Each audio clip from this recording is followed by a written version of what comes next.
नमस्कार। आज हम लोग उपमा अलंकार का अध्ययन करते हैं। तो सबसे पहले इसमें यह जानने का प्रयास करेंगे कि उपमा अलंकार होता क्या है, उसके कौन कौन से अंग हैं और उसके कौन कौन से प्रसिद्ध उदाहरण हैं जो खास तौर पे परीक्षाओं पे में बार बार पूछे जाते हैं। तो सबसे पहले आते हैं परिभाषा पे। समान धर्म, स्वभाव, शोभा, गुण आदि के आधार पर जहाँ एक वस्तु की तुलना दूसरे वस्तु से की जाती है वही उपमा अलंकार होता है। कहने का मतलब क्या है? जब दो वस्तुएं जो एक दूसरे से भिन्न हैं परंतु उनमें कुछ समानता होती है और उन्हीं समानता के आधार पर दोनों की तुलना करते हुए यह बताया जाता है कि दोनों में गुण कौन से समान हैं, तो वही उपमा अलंकार होता है। जहाँ भिन्नता रहते हुए भी उपमेय की उपमान के साथ समानता का कथन हो वहाँ उपमा अलंकार होता है। उपमा के अंग। उपमेय जिस वस्तु या व्यक्ति की समानता की जाती है उसे उपमेय कहते हैं।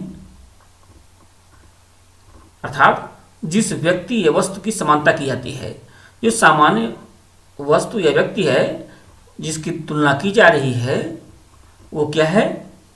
उपमेय है। और जिससे तुलना की जा रही है वह उपमान है। जैसे हम एक प्रसिद्ध उदाहरण लेते हैं, सीता का मुख चंद्रमा के समान है। तो यहाँ सीता जो है वह उपमेय है और चंद्रमा जो है वह उपमान है। सीता का मुख क्या है? उपमेय है और चंद्रमा उपमान है।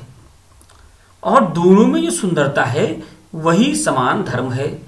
तो समान धर्म क्या होता है? जो उपमेय और उपमान में जो गुण समान पाए जाते हैं या जिस सामान्य गुण की समानता की जाती है उसे समान धर्म कहते हैं। यहाँ दोनों का सुंदर होना समान धर्म है।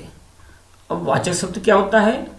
जिन शब्दों से समानता का बोध हो, जैसे जिम, इव, ज्यों, जैसे, सम, सरिस आदि। ऐसे शब्द क्या होते हैं? वाचक शब्द कहलाते हैं। अपने उदाहरण फिर से हम आते हैं। उदाहरण क्या है? सीता का मुख चंद्रमा के समान है। तो यहाँ सीता क्या हुई? सीता का मुख क्या हुआ? उपमेय हुआ। चंद्रमा उपमान हुआ। दोनों का सुंदर होना समान धर्म है। और वाचक शब्द क्या है? समान शब्द का जो प्रयोग किया गया है वही क्या है? वाचक शब्द।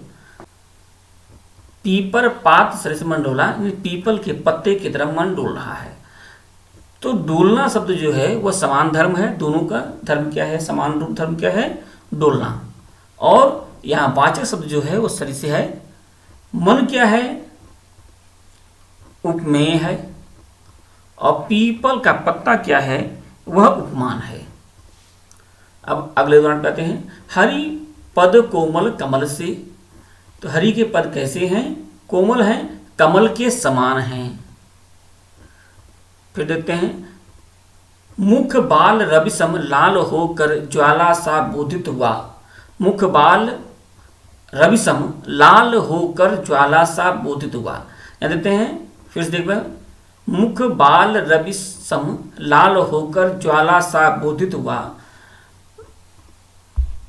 मुख बाल कैसा है? लाल होकर के। तो यहाँ गुण कैसे है? दोनों का लाल होना। और किस प्रकार से लाल हो रहा है? रवि के समान। तो ये कैसा हुआ? यहाँ उपमा अलंकार हुआ। और कैसा बोधित हो रहा है? ज्वाला के समान बोधित हो रहा है। महंगाई बढ़ रही निरंतर द्रुपद सुधा के चीर सी। यानी महंगाई किस प्रकार से बढ़ रही है? जैसे द्रौपदी की चीर बढ़ रही थी। तो यहाँ वाचक शब्द का हुआ? सी हुआ। चीर का बढ़ना क्या है? समान धर्म है। बढ़ना क्या है? समान धर्म है। और द्रुपद सुता क्या है? यहाँ उपमान है। और उपमेय क्या है?